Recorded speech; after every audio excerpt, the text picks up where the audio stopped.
ভোটে কি উল্টো হবে পাশা? একটা সরকার বিরোধী একটা প্রভাব পড়ে। কি হতে চলেছে? যে ভোটটা বিজেপিতে গেছিল সেটাই ফিরে আসবে। চাণক্যের চোখে মানুষ সিদ্ধান্ত নিয়ে নিয়েছে কাকে ভোট দেবে। বাংলার ভোটে বাঙালিরা বুঝতে পারছেন না যে স্রোতটা কোথায়। একজন রাষ্ট্রবিজ্ঞানী হিসেবে যেহেতু রাষ্ট্রের চরিত্র, নাগরিকদের চরিত্র, তাদের ভাবনা চিন্তা আপনার চোখে আরও অন্যভাবে ধরা পড়ে, এবারের ভোটের কি ইঙ্গিত মনে হচ্ছে? ঝড় উঠলে যেমন তার একটা পূর্বাভাস থাকে, সেই দিক থেকে আপনার পর্যবেক্ষণ। 2026 সালের এই বিধানসভার নির্বাচন পশ্চিমবঙ্গের ক্ষেত্রে তো বটেই, সমস্ত ভারতবর্ষের বৃহৎ রাজনীতির পরিপ্রেক্ষিতেও একটি খুব বড় ঘটনা হবে বা ঘটতে চলেছে। পশ্চিমবঙ্গে একমাত্র একটা অত্যন্ত গুরুত্বপূর্ণ রাজ্য, যেখানে বিজেপি তার সাংগঠনিক শক্তি বা কেন্দ্রের যে শক্তি, রাজনৈতিক ক্ষমতা, সেটি পশ্চিমবঙ্গের ক্ষেত্রে খুব বেশি ফলেনি বা দেখা যায়নি এই যাবৎ এ পর্যন্ত। কিন্তু এখন 2026 সালের নির্বাচনে পশ্চিমবঙ্গে বিজেপির শক্তিটা কিন্তু অনুভূত হচ্ছে। সাংগঠনিক শক্তি আগের থেকে অনেক বেশি ভালো হয়েছে, বড় হয়েছে, এবং কেন্দ্র বা কেন্দ্রীয় নেতৃত্ব, বিজেপির কথাই বলছি, সরকার নয় এটা, সেখানে তারও কিন্তু অনেক বেশি এটা নিয়ে কনসার্ন বা চিন্তাভাবনা দেখা যাচ্ছে। ফলে এখানে জয় পরাজয়টা খুব ইম্পর্ট্যান্ট এই কারণে, যদি বিজেপি এখানে জয়লাভ করে তাহলে সারা ভারতবর্ষের কাছে একটা অত্যন্ত গভীর বড় বার্তা যাবে যে বিজেপিকে দমানোর ক্ষমতা কারুরই নেই। পশ্চিমবঙ্গে মমতা বন্দ্যোপাধ্যায় যখন পারেননি, তার এত কিছু করেও এত হইচই করে ক্ষমতা দেখিয়ে সংগঠন নিয়ে, পুলিশ নিয়ে, তখন বিজেপিকে দমাবার ক্ষমতা কারুর হবে না ভারতবর্ষে। এইটা কিন্তু পরিষ্কার একটা মেসেজ যাচ্ছে যদি যেটার সম্ভাবনাটা যেখানে এখন প্রবল মনে হচ্ছে। জয় পরাজয় তো বলা যায় না, কিন্তু যদি তৃণমূল কংগ্রেস ক্ষমতায় আসে তাহলে তার গুরুত্বটা যাবে এইভাবে যে এখানে একটা বাইনারি পলিটিক্যাল সিনারিও আছে, হিন্দু মুসলমানের প্রসঙ্গ। এটাকে যতই আমরা অপছন্দ করি বা সাম্প্রদায়িক বা প্রচ্ছন্ন সাম্প্রদায়িকতা বলি, এটা কিন্তু বাস্তব ঘটনা যে পশ্চিমবঙ্গে এটা বহুদিন ধরেই চলছে। আজকে বিজেপি এটা উচ্চারণ করছে, পরিষ্কার করে বলছে, না বললেও এটা কিন্তু মানুষ এখানে অনুভব করেছে। মমতা বন্দ্যোপাধ্যায়ের যে নীতিগুলো, যে ফ্রিবিজগুলো দিচ্ছে বা করছে, সেগুলো কিন্তু অনেক একপেশে হয়েছে এবং একটি বিশেষ সম্প্রদায় এতে খুব বেশি উৎসাহিত হয়েছে। এইটা কিন্তু বাস্তব ঘটনা।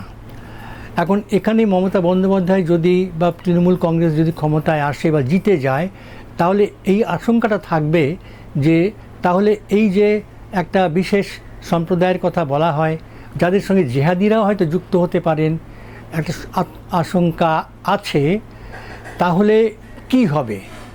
এটা কিন্তু পশ্চিমবঙ্গের বহু মানুষ এটা এইভাবে দেখে এবং ভারতবর্ষের ক্ষেত্রেও কিন্তু এটা একটা অন্য রাজনীতির সূচনা করতে পারে বলে আমার ধারণা। সেই দিক থেকে 2026-এর নির্বাচনটা অত্যন্ত গুরুত্বপূর্ণ নির্বাচন এইভাবে আমি দেখি। রাজনৈতিক দৃষ্টিকোণ থেকে বা দলীয় দৃষ্টিকোণ থেকে নয়, আমি রাষ্ট্রবিজ্ঞানের দৃষ্টি থেকে, বৈজ্ঞানিকের দৃষ্টি থেকে, ছাত্র হিসাবে মনে করছি, বিজ্ঞানের ছাত্র হিসাবে, যে যেগুলো ঘটবার যদি ঘটে বা ঘটে, তা আপনাকে তো সেগুলো সেইভাবে মেনে নিতে হবে এবং তারপরে তার মোকাবিলা করার প্রসঙ্গটা আবার পরে আসছে। কোন ইস্যুটা সবচেয়ে বেশি গুরুত্ব পাচ্ছে এবারে? আমার কিন্তু মনে হয়, contrary to the general Notion or journalistic Notion, যে দুর্নীতির প্রসঙ্গটা, এই ইস্যুটা কিন্তু মানুষের কাছে প্রচারের ক্ষেত্রে অতটা গুরুত্বপূর্ণ হওয়ার কথা নয়। কারণ হচ্ছে এই ধরনের দুর্নীতিগুলো বামফ্রন্টের সময় একটু হয়েছে, তেমন নয়। দুর্নীতি সব গভর্নমেন্টেই হবে, সব ব্যবস্থাতেই হবে, কিন্তু তার একটা রকম ফের আছে। এই যে তৃণমূল কংগ্রেসের শাসনকালে যে দুর্নীতির বহর, তার কোনো তুলনা কোনো ভারতবর্ষে কোথাও প্রায় নেই। আমাদের পশ্চিমবঙ্গে তো ছিলই না। কিন্তু এখন, কারণ এখানে টপ টু বটম প্রত্যেকেই করাপ্ট বলে কিন্তু মনে করা হয়, মানুষের পারসেপশন এটা আছে। করাপ্ট কে, করাপ্ট নয় কে, এটা ছেড়ে দিন, মানুষের ধারণায় আছে যে এরা সকলেই করাপ্ট, দুর্নীতিগ্রস্ত। সুতরাং এই ব্যাপারটি কিন্তু বামফ্রন্টের সময় ছিল না, কংগ্রেস শাসনের সময়তেও ছিল না। সেখানে অন্য ধরনের অগণতান্ত্রিক ব্যাপার ছিল, অন্য ধরনের ইস্যুস ছিল, কিন্তু এটা খুব বড় ছিল না, সামান্য ব্যাপার ছিল দুর্নীতি। এখন এই দুর্নীতিটা লোকের এখানে সয়ে গেছে। ভালো করে জিজ্ঞাসা করে দেখেছি বহু মানুষকে যারা লক্ষ্মীর ভাণ্ডার পায় না, যারা তো আলাদা কথা, পায় যারা, তারা কিন্তু লক্ষ্মীর ভাণ্ডার পেলেও কিন্তু এইবারে মানসিকতা, মাইন্ডসেটটা কিন্তু পাল্টে গেছে। অনেককে দেখেছি যে বাড়িতে কাজ টাজ করে লোকেরা যারা আসে পথেঘাটে, যেটা, এবং তাদের কাছ থেকেও গ্রামের কথাগুলো যেটা আমি পাই, তাতে লক্ষ্মীর ভাণ্ডার পাচ্ছে বলেই যে ভোটটা মমতা পাবে তা কিন্তু না, পেতেও তারা অভ্যস্ত হয়ে গেছে। একটা জিনিস জানবেন বা আমাদের বোঝা উচিত যে কোনো একটা যদি বিষয় আমরা পাই, তা সে তো পাচ্ছি, টেকেন ফর গ্রান্টেডই হয়ে যায় সেটা। তখন সে নতুন করে আর দাগ কাটে না, প্রথম দিকে যেটা করে, তখন সেটা নতুন অন্য কিছুর জন্য আবার লালায়িত হয়, আকাঙ্ক্ষা আসে তাদের। তো এইটে কিন্তু গ্রামের মানুষের মধ্যে লক্ষ্মীর ভাণ্ডার, এবং শহরের মানুষের ক্ষেত্রে, মহিলাদের ক্ষেত্রেও লক্ষ্মীর ভাণ্ডার পাওয়া না পাওয়াটা কিন্তু আর অতটা বেশি কাজ করবে না। এই জায়গায় দাঁড়িয়ে আপনার কি মনে হচ্ছে যে এই যে পুরো এসআইআর প্রক্রিয়া, এটা কি একটা মানে যারা দাবি করছে পরিবর্তন, বা আপনিও বোঝা যে হ্যাঁ মানুষ ভাবছে, ভাবনা বদল হচ্ছে, সেটাতে কি করে একটা নেগেটিভ এফেক্ট পড়বে? বিজেপির কি 100-র ওপরে আসন পাওয়ার সম্ভাবনা রয়েছে, বা সরকার গড়ার মতন একটা পরিস্থিতি তৈরি করতে পারবে? হ্যাঁ, ট্রেন্ড কিন্তু এখনও সেই দিকেই আছে। ল্যান্ডস্লাইড ভিক্টরিটাই সাধারণত হয় পশ্চিমবঙ্গে, এ আগের রিলেশনগুলোতে তাই হয়েছে। এইটা একবারে যে হলেও আশ্চর্য হওয়ার কিছু নেই, আর না হলেও বিজেপি ওই 30টা পেলেও সে 150টা অতি সহজেই পেয়ে যাবে। শাসক দল কতগুলো আসন পিছিয়ে পড়তে পারে বা হারাতে পারে, এবং বিরোধী বা অন্যরা কতগুলো এরকম আসনে নিজেদের এগিয়ে রাখতে পারে? আমি তো মোটামুটি সেইভাবেই কথাটা বললাম আগে। একদম কনজারভেটিভ দিয়ে 130 যদি বিজেপি পায়, ক্ষমতা পাবে না সে, তখন সে 160টা আসন এমনি দখল করাই কথাটা আমি তো বললাম, নিয়ে নিতে পারে অন্যদের আর কি, ওরা বলে উইনোভার করলাম। এখন এই যে এত ভোটারের নাম বাদ গেছে, ভুয়ো ভোটারদের নাম, জেনুইনদের নাম এর মধ্যে হয়তো 10টা পাবেন আপনি, 15টা পাবেন। তাকে আমি যদি বারবার দেখান তখন মনে হবে সেটা যেন 1050 বা 1 লক্ষ মতন, তা নয়, কমই বাদ গেছে। এইবারে এই যে 40,000 50,000 ভোটার বোধহয় বাদ গেছে ভবানীপুর অঞ্চল থেকে, এটা কিন্তু খুব বিপজ্জনক ইঙ্গিত আমাদের মাননীয় মুখ্যমন্ত্রীর প্রার্থী পদের প্রতি, বিপজ্জনক ইঙ্গিত কিন্তু এটুকু বলতে পারা যায়, খুব বিপজ্জনক ইঙ্গিত। সেখানে মমতা বন্দ্যোপাধ্যায় আগের মতো হেসে খেলে বেরিয়ে গেলাম ওরকমভাবে হবে না, বেরিয়ে যাওয়াটাই হবে কিনা সেইটাই বিপজ্জনক ইঙ্গিত আর কি। এইখানে এতগুলো ভোটার বেরিয়ে যাচ্ছে, তাদের নাম তো আর আসেনি, ওই নামগুলো তো আর লিস্টে উঠলো না।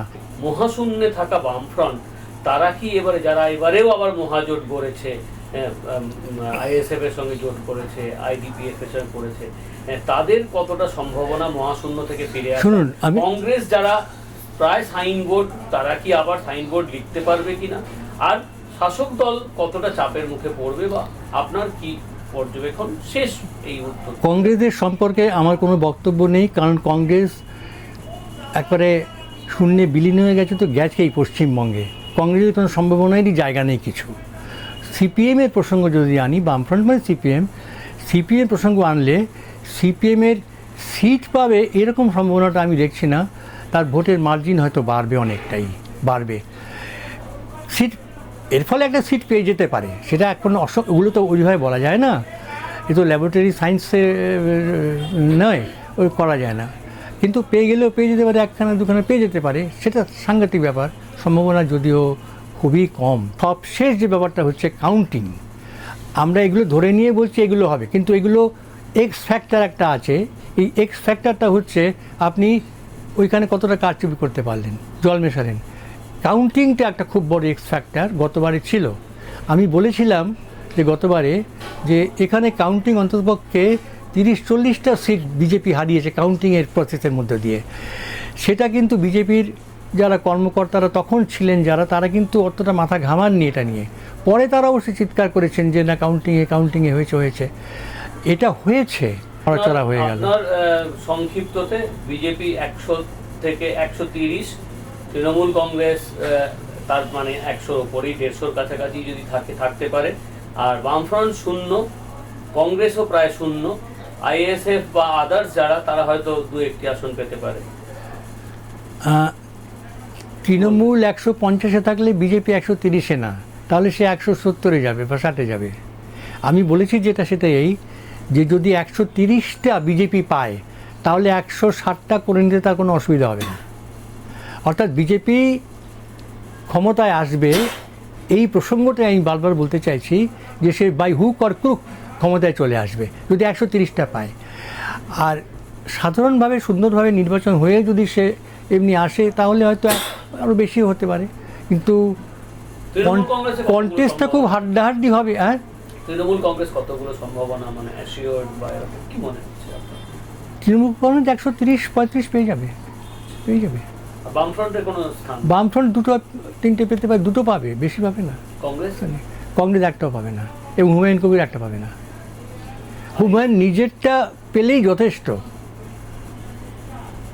আর ওই সিদ্দিকি আসে না, ও হয়তো হ্যাঁ, ও হয়তো একটা আসতে পারে, এরকম আসবে। আর অনেক নক্ষত্র পতন ঘটবে। আপনাকে নমস্কার, মর্নিং টাইমে আপনার এত সময় দেওয়ার জন্য।